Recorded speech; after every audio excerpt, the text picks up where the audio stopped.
Pemirsa, sebelum kita lanjutkan dialog, kita hadirkan informasi mengenai menanggapi isu adanya Munas luar biasa. Ketua Dewan Penasehat Partai Golkar, Luhut Binsar Panjaitan, ini meminta Munas Golkar dilaksanakan sesuai dengan aturan pada bulan Desember 2024. LBP menegaskan agar seluruh kader Partai Golkar ini harus kompak dan jangan mau diatur oleh pihak luar. Menurutnya sesuai dengan amanat Ketua Dewan Pembina Partai Golkar, Abu Rizal Bakri, yang meminta seluruh kader Golkar ini tetap solid. Golkar seluruh Indonesia, saya Luhut Binsar Panjaitan. Saya agak kaget juga mendengar gonjak-ganjing mengenai partai kita ini, Partai Golkar sebagai aset demokrasi Republik Indonesia ini, yang mau didorong agar ada Munas luar biasa sebelum Munas Desember tahun 2024 ini. Saya ingin menyampaikan pada semua teman-teman yang menonton video ini, jangan pernah Golkar itu diatur-atur oleh orang luar. Biarlah Golkar itu menentukan jalannya sendiri. Golkar itu akan ada Munas sesuai aturan Munas yang lalu di bulan Desember tahun ini. Ya kita tunggu saja Desember tahun ini.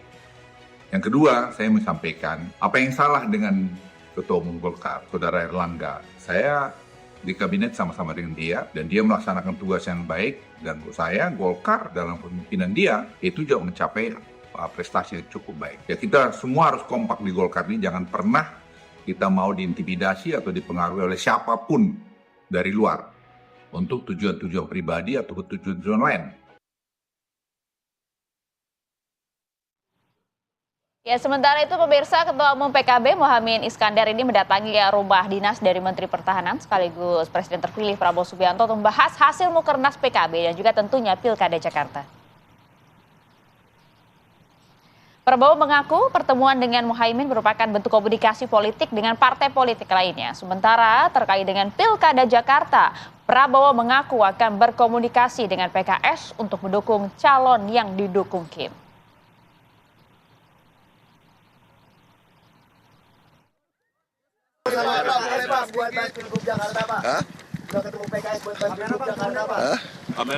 Ya, ini terus kita terus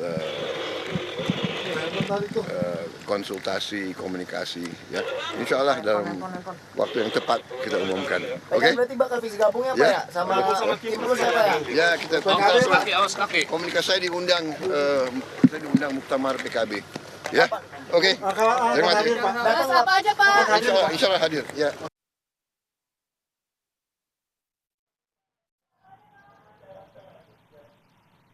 Ya pemirsa, kita langsung coba lanjutkan diskusi kembali ya. Bang Andreas, melihat berbagai dinamika politik yang ada termasuk juga untuk Pilkada Jakarta, apakah Anda sebenarnya sudah menduga ini semua akan terjadi? Ya ini kelihatan, artinya indikasinya kan bisa kelihatan gitu. Artinya dalam arti bahwa sejak awal kan boleh dikatakan bahwa ini ada keterkaitan dengan ya proses politik sebelumnya, dalam arti ketika dalam proses pilpres dan upaya untuk membangun menjaga ya kekuatan, kalau boleh saya katakan bahwa di sini DKI ini ya menjadi miniatur dari proses yang terjadi sebelumnya. Jadi kita melihat bahwa proses yang ini terjadi sekarang ini seperti ada kekuatan ya oligarki partai politik menghadapi kekuatan elektoral yang ada di publik gitu. Nah sekarang ya PDI Perjuangan berada pada posisi kita mengamati, melihat dinamika yang terjadi ini gitu. Seberapa jauh ini bisa berjalan dan berkembang, apakah nanti kita memperkuat ya kekuatan elektoral, merubah kekuatan elektoral itu atau ya opsi-opsi yang lain, dan nanti kita lihat ke depan gitu. Tapi ya tren umumnya itu kelihatan di dalam perkembangan yang terjadi sekarang.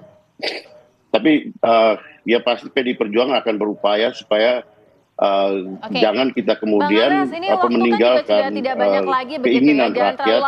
Jangan sampai ada artinya kalau misalnya saat ini akan menentukan pilihan kemana nih Bang Andreas? Akan bergabung dengan koalisi mana? Kenapa? Halo? Kedengaran? Ya, waktu ini kan sudah sangat-sangat singkat Sudah mepet, begitu ya, Bang. sudah mepet lagi gitu. Jadi jangan terlalu lama mengamati. Nah, paling Ya. tidak kira-kira nih PDI Perjuangan ini akan lebih mengarah kepada mana koalisinya untuk menentukan waktu yang tepat? Masih ada waktu, artinya pembicaraan itu tadi kalau kita punya pandangan yang sama melihat kecenderungan-kecenderungan ini dan bisa menentukan posisi ya, dengan partai-partai yang kira-kira mempunyai pandangan sama untuk memperkuat atau membongkar kekuatan elektoral ini untuk membuat kekuatan elektoral baru. Nah, itu kita lihat nanti di dalam proses nanti.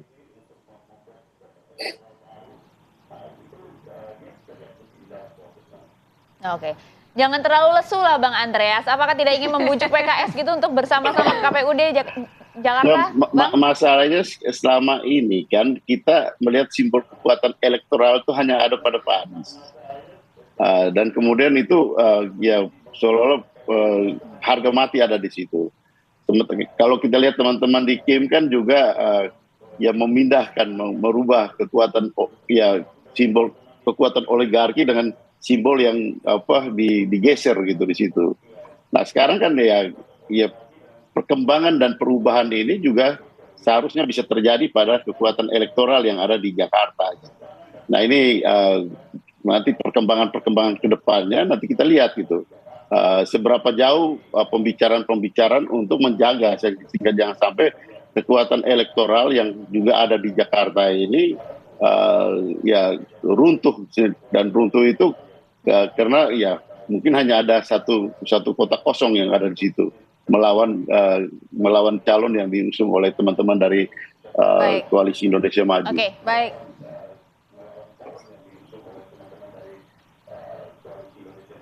Oke. Baik, kalau dari kacamata Kang Ujang melihatnya seperti apa nih? Kira-kira PDIP akan seperti apa nih? Waktu kan sebenarnya masih sudah sangat-sangat singkat gitu. Ya, dalam dilema ya. Masih Di satu sisi, banyak. ya, belum bisa memunculkan kader yang kuat secara elektoral. Walaupun ada Pak Ahok kan Masih banyak katanya kalau sampai Sangga. Ada Ahok, Rano artinya Karno dan Bang, lain-lain. dalam konteks Pak Ahok pun ya pernah punya masalah ya di beberapa waktu yang lalu ya, pernah kasus pidana. Ini menjadi persoalan, Bang. Nah, saya melihat begini, sejatinya yang membangun komunikasi hanya dengan PKS mungkin. Kalau PKB, Nasdem bisa jadi sudah ke Kim, kalau saya mengamatinya ya. PKS pun ya akan bergeser ke Kim, tetapi kalau misalkan Anies, Sohibul Iman pun masih bisa. Tetapi apakah ridho, apakah ikhlas PDIP-nya kan belum tentu. Karena sejatinya kan politik tidak ada yang gratis. Tidak ada juga yang ikhlas-ikhlasan. Soal who gets what, when, and how. Tapi dalam konteks itu ya pertama tadi akan menang, dicari kandidat yang kuat secara elektoral, yang ketiga yang membangun komunikasi dengan partai. Hitung-hitungan Anies Rano bagaimana? Ya menurut saya agak sulit. PKS apakah mau? Kadernya tidak dapat apa-apa. Ini menjadi problem. Jadi PKS lebih baik memilih untuk Ya, bergabung kalau dengan Kim menurut Plus saya daripada dalam melepaskan konteks Sohibul Iman. rasionalitas berpolitik, ya politik yang katakanlah taktis, yang sifatnya tanda petik, mohon maaf ya bapak-bapak, ini agak pragmatis, ya bergabung ke Kim lebih rasional dalam konteks itu, karena ada alasan pembenaran bahwa Anies sudah diberi kesempatan, tapi tidak bisa menjawab tantangan dari PKS itu untuk menghadirkan katakanlah 4 kursi lagi. Kenapa bahasa Anda pembenaran untuk PKS? Artinya sebenarnya sudah strategi PKS sejak awal atau bagaimana? Ya sekali lagi itu hak PKS untuk mengusung siapapun, mereka punya hak untuk itu gitu. Tapi dalam konteks Anies ini kan agak rumit karena dari awal PKS identik dengan Anies. Nah dalam konteks hari ini PKS kelihatannya tadi agak bergeser dengan Koalisi Indonesia Maju. Saya meyakini, saya sepakat dengan Bang Doli, apa yang tidak mungkin, semua serba mungkin. Tadi indikasi-indikasi saya sebutkan di awal, di Sumut, bagaimana Edi Rahmayadi diberikan surat, tapi tidak memenuhi tenggat waktu, akhirnya diberikan kepada Bobi. Di Jakarta pun akan sama, menurut hemat saya dalam konteks itu. Jadi dalam konteks rasionalitas berpolitik, ingin menang, gitu ya, ingin gabung dengan pemerintahan, saya meyakini ya kemungkinan besar PKS pun akan bisa saja berlabuh ke kubu Kim atau Kim Plus disebutnya begitu. Kang Pipin, ada tidak syarat-syarat tertentu jika ingin bergabung secara sah begitu dengan Kim Plus? Saya kira saya tidak mendengar itu ya. Saat ini kita fokusnya adalah pilkada. Jadi dari total 500 daerah ya, pilkada ini kita sebetulnya lintas partai ya, lintas koalisi. Jadi kalau kita melihat di Banten kita juga berkoalisi dengan Kim, kemudian di daerah lain juga sama ya, tapi juga kita koalisi dengan PKB, Nasdem.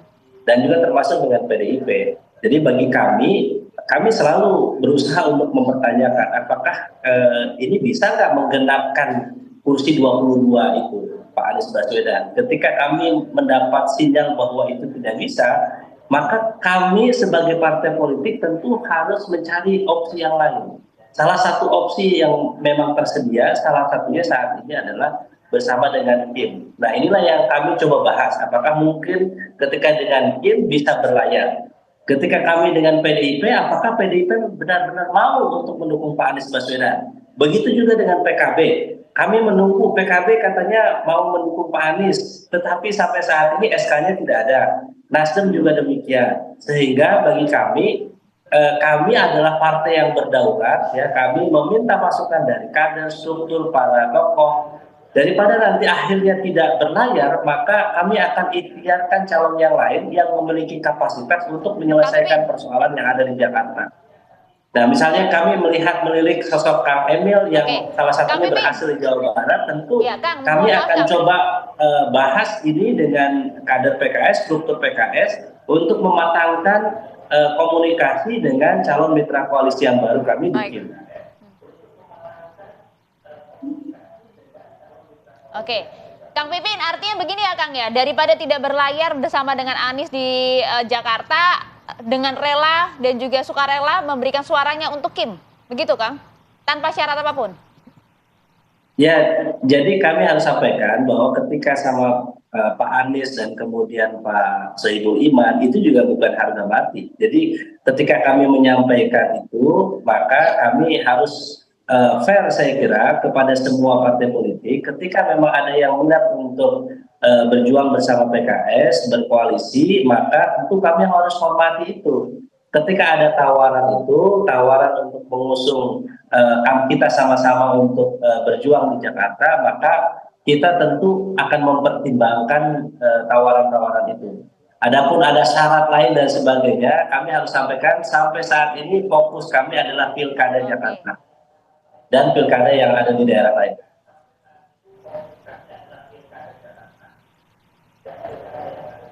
Oke Kang Pipin, Bang Doli, untuk di Kim Plus sendiri seperti apa? Ada tenggat waktu tertentu ada tenggat waktu tertentu tidak untuk pembahasan di internal? Sampai batas kapan akan deklarasi? Enggak, kita kan masih punya fasilitas ya sampai tanggal 29 Agustus di akhir pendaftaran. Jadi sampai tenggat waktu itu saya kira kita masih punya cukup waktu untuk mematangkan semua proses yang sedang kita lakukan sekarang ya. Intinya bahwa Partai Golkar terus memperjuangkan Saudara Ridwan Kamil untuk juga termasuk mendapatkan pasangannya. Nah, pasangannya itu tadi seperti yang saya katakan nanti akan dibicarakan ya, diambil keputusan secara musyawarah mufakat di antara partai-partai politik yang akan menyatakan bisa bersama bergabung mendukung Ridwan Kamil. Ya, rasa-rasanya sudah hampir kelihatan ya wujud dari Kim Plus itu.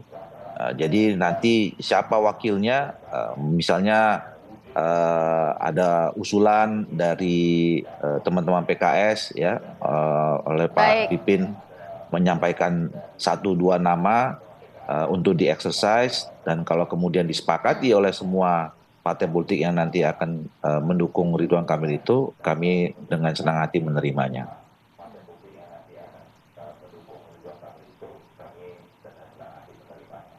Baik, kita sama-sama nantikan, sama-sama akan menunggu bagaimana dinamika politik yang akan berjalan hingga saat ini. Kalau kita sudah lihat tadi statement dari Bang Doli ya, memang ada akan Kim Plus, kemungkinan besar PKS akan bergabung. Terima kasih Kang Pipin, terima kasih Bang Doli, terima kasih Bang Andreas, terima kasih Bang Ujang, terima kasih. Sama-sama Bang Adia, Mbak Sira.